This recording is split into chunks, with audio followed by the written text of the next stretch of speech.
You say there's no freedom in Tanzania, in Zanzibar, and yet you are right here in Washington, D.C. If, on the other hand, you look at Uganda, for example, a man called Dr. Chiza Besigye, who claims to have won the March 18 election in Uganda, and in fact there are a lot of people who support, that possibility, is right now, rotting in the prison. He can't go anywhere. Well, you find, yes, it's true that I am in the United States of America now, but let me tell you, Shaka, that not only in Zanzibar, but even in Tanzania as a whole, that beacon of hope is being extinguished. Now you find in Tanzania... Was it ever there after all? Was it in fact ever there? At least it was there. In fact, we can say that proportionally to other countries. But now you find with the present government and President Magufuli, the crackdown on opposition is going on. First of all, they prevented live broadcast of parliamentary debates, which Tanzanians, they are very much used to it, and that was very popular for most of Tanzanians. I participated in them, in fact, back in 2007 in Dodoma. Exactly. Mm-hmm. And in fact, the only reason, the regime doesn't want to have criticism. Yes. What they have done is to make the parliament itself has its own studio. They edit the speeches, and they give to the televisions what they want people to hear. Not directly, that is one. But secondly, you find newspapers are being closed. Thirdly, you find in the same parliament, in a democratic country, how can it happen that police in uniform can enter parliament, throw out members of parliament? You see? At the same time, we have now in the whole country, police has banned all political activities.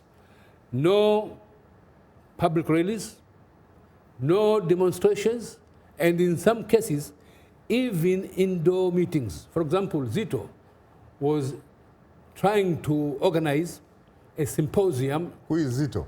Zito is a chairman of one of the parties known as ACT Mzalendo. Mm-hmm. And indeed, police went to prevent that indoor meeting, you see. So, and you find what is more, we have a young man who has been jailed 3 years. What is seen to criticize President Magufuli on Facebook. Really? Oh, yes. But this is a man who is obviously being hailed as a new breed of African leaders, a man who apparently is seriously cracking down against corruption, correct? Isn't he fighting corruption? Apparently. Don't you agree that he is? Apparently. And if in fact he is fighting corruption, then what about the corruption of somebody stealing a government? Like Chama Pinduzi stealing a government in Zanzibar. Exactly. What can he do about that? Exactly. And they said that he has no powers. His hands are tied, you see? His hands are tied. Yeah, but he can deploy the Tanzania People's Defense Forces of the island? Oh, yes. Really? Oh, yes. Oh, yes. If you were to talk to him from the deepest, better part of the bottom of your Zanzibari heart and soul, and suppose he was watching this program right now, if you looked in the camera there, what would you say to him? I say, Mr. President, with due respect, at the beginning, everybody supported you in your crusade against corruption. We, in our party, don't want corruption in Tanzania. But on the other hand, now it appears that you find you don't want to be criticized. And in a true democratic country, criticism is very important because it helps the ruler and to know what are his weaknesses so that he could try to correct himself.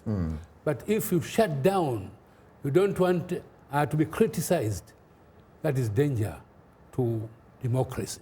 But at the same time, I will tell him, please, Mr. President, you are the head of state of the country known as United Republic of Tanzania. Don't forget that Zanzibar is part of Tanzania. You see? So you cannot leave Zanzibar to go to chaos.